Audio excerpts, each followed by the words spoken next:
बे समाव समनि थान्दैया मोनसे गोनां खौरां फोसावनो थाखाय आखायाव लादों। मध्य प्रदेशनि इन्दौराव देहा फाहामगिरिफोरखौ गाग्लोबनायनि उनाव 4 सुबुंखौ हमनो मोनबाय होननानै खौरां मोननाय जादों। बे समाव समनि थान्दै रादाबाव मोनसे गोनां खौरां फोसावनो थाखाय लानानै फैदों। मध्य प्रदेशनि इन्दौराव देहा फाहामगिरिफोरखौ गाग्लोबनाय 4 सुबुंखौ पुलिसा हमबाय होननानै खौरां मोननाय जादों। जाय खैफोदनि समाव देहा फाहामगिरिफोरा गावसोरनि जिउखौ बावसोमनानैब्लाबो हादोर आरो समाजखौ सिबिनाय हाबायाव नांथाबनानै दं।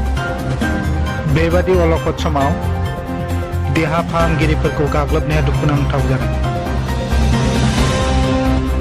समाज बेरेखा सुबुंफोरनि बे गाग्लोबनायाव सासे नार्सआ दुखुनांथावै जखम जायो। COVID-19 एबा कर'ना भाइरासनि सायाव सांग्रांथि लाबोनाय देहा फाहामगिरिफोरनि सायाव बे गाग्लोबनाया जादों होननानै खौरां मोननाय जादों।